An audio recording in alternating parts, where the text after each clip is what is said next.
Time for a morning walk again, and this is the third morning on the trip. And I've gotten up at 4 o'clock this morning to start my walk.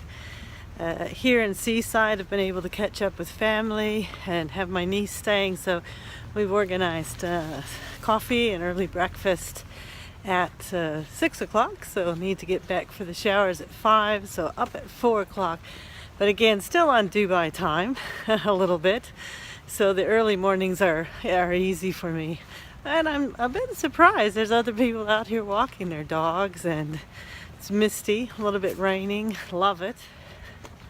So Seaside is a really neat little coastal town on the Oregon coast, just south of the border, really, of the Washington border. And we'll be crossing over that early this morning as we head over to Washington and up the coast on Highway 101.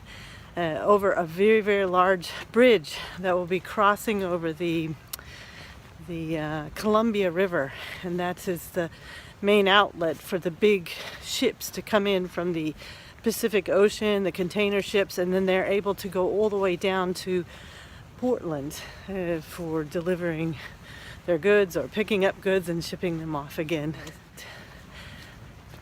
I'm just along the boardwalk here, but we'll be hopping over to the beach just shortly. Seaside, Oregon is very famous, known for the end of the Lewis and Clark Trail. Now, Lewis and Clark were the explorers that came out west and explored a lot of this part of the world. And this is the Lewis and Clark statue. It's a little bit dark this morning, but I think we can get that in. And there they are, early explorers in the 1800s. We're on Ruby Beach on the Washington coast by the Olympic National Forest, and this beach has just tons of driftwood here that people have piled up, and it's made these little shelters for the beach. People come down here and have picnics. This one over here is quite cool, and you can see they've put this logs in a circle. I'm sure that they come down here and sit around by a campfire, cooking some s'mores, having a barbecue.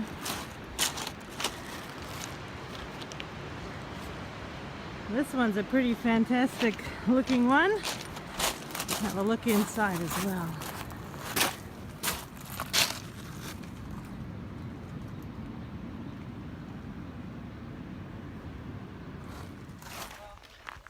We're here at the Olympic National Forest, and this is the Hoh Forest. So that's the Hoh Indian scale. It's one of the 7 wonders of the state of Washington.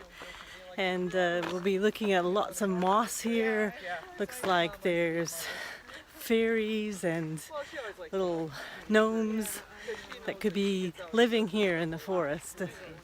Here we can see all the moss that's on the branches that have fallen down, and the seaweed here that's in the water. Vibrant colors from all the rich minerals in the soil here.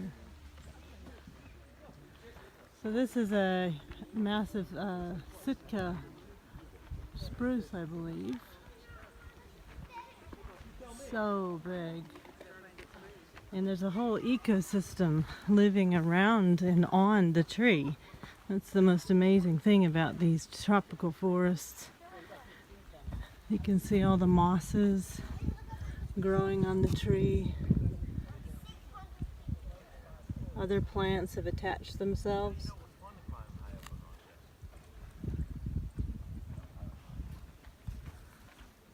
These mosses here.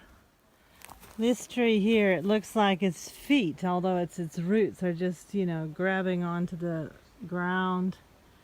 Almost see these faces as you move up the trunk, the tree.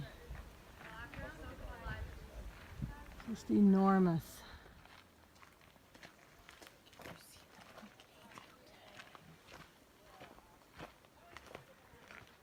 Forest. There's these amazing root structures of the trees.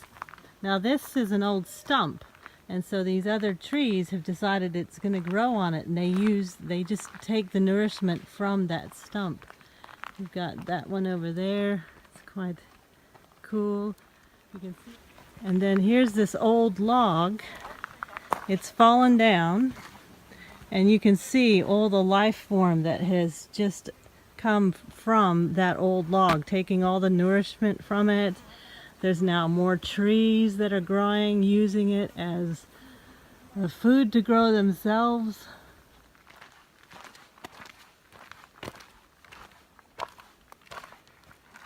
They say each one of those rings is a year old. There's a lot of rings in that one.